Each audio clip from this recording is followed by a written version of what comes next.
Êxodo capítulo 14. Título: Os israelitas atravessam o Mar Vermelho. Versão Nova Tradução na linguagem de hoje. O Senhor Deus disse a Moisés: diga aos israelitas que voltem e acampem em frente de Pi-Hairote, entre Migdol e o Mar Vermelho, perto de Baal-Zefon. Assim o rei do Egito vai pensar que os israelitas estão andando sem rumo, perdidos no deserto. Eu farei com que o rei continue teimoso e persiga vocês, e então eu derrotarei o rei e o seu exército, mostrando assim o meu poder. E os egípcios ficarão sabendo que eu sou Deus, o Senhor. E os israelitas obedeceram. Quando contaram ao rei do Egito que os israelitas tinham fugido, ele e os seus funcionários mudaram de ideia e disseram: vejam só o que fizemos. Deixamos que os nossos escravos, os israelitas, fugissem de nós. E então o rei mandou preparar o seu carro de guerra e o seu exército. Ele saiu com todos os carros de guerra, incluindo 600 melhores que eram comandados pelos seus oficiais. O Senhor fez com que Faraó, o rei do Egito, continuasse teimando, e ele foi atrás dos israelitas que estavam saindo de maneira vitoriosa.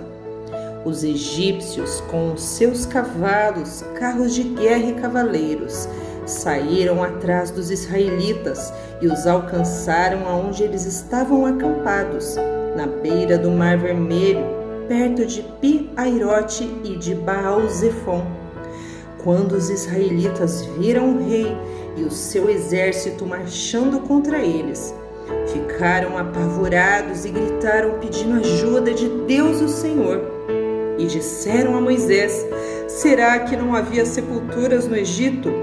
Por que você nos trouxe para morrermos aqui no deserto? Veja só o que você fez, nos tirando do Egito. O que foi que lhe dissemos no Egito? Pedimos que nos deixasse em paz, trabalhando como escravos para os egípcios, pois é melhor ser escravo dos egípcios do que morrer aqui no deserto. Porém Moisés respondeu: não tenham medo, fiquem firmes, e vocês verão que o Senhor vai salvá-los hoje. Nunca mais vocês vão ver esses egípcios.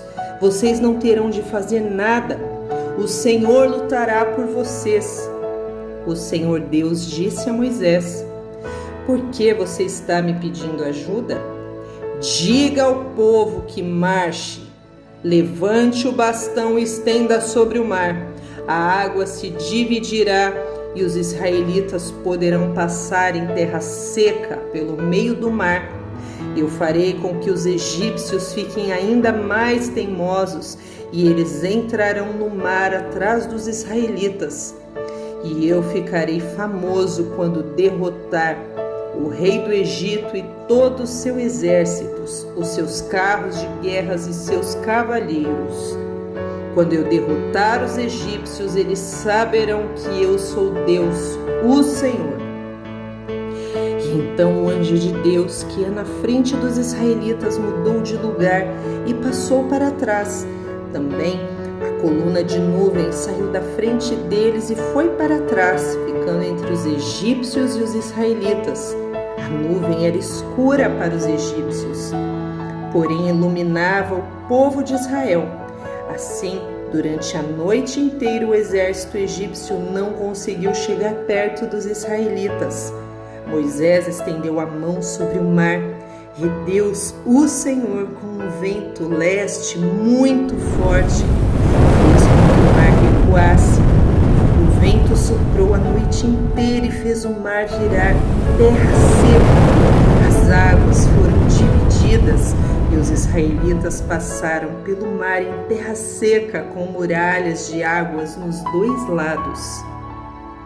Os egípcios os perseguiram e foram atrás deles até o meio do mar com todos os seus cavalos e carros de guerra.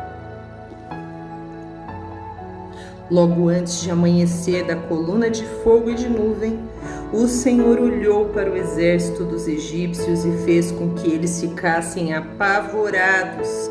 Os carros de guerra andavam com grande dificuldade, pois Deus fez com que todas as rodas ficassem atoladas.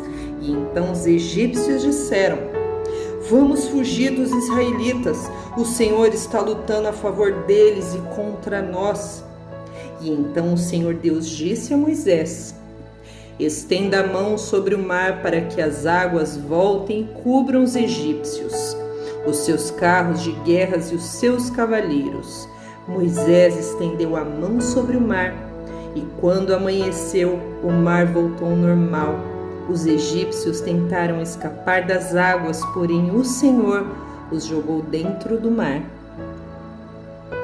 As águas voltaram e cobriram os carros de guerra, cavaleiros e todo o exército do Egito, que havia perseguido os israelitas no mar, e não sobrou nenhum egípcio com vida. Mas os israelitas atravessaram o mar em terra seca, com muralhas de água nos dois lados. Naquele dia, o Senhor salvou o povo de Israel dos egípcios. Os israelitas viraram mortos na areia. Quando viram o poder com que o Senhor havia derrotado os egípcios, os israelitas o temeram e creram em Deus, o Senhor, e no seu servo Moisés. Vocabulário da Nova Tradução na linguagem de hoje. Abismo, de acordo com o pensamento daquele tempo, um imenso buraco sem fundo nas profundezas da terra, onde os espíritos maus ficavam presos até o castigo final, também descrito em Isaías 14:15, Lucas 8:31, Apocalipse 9, versículo 1.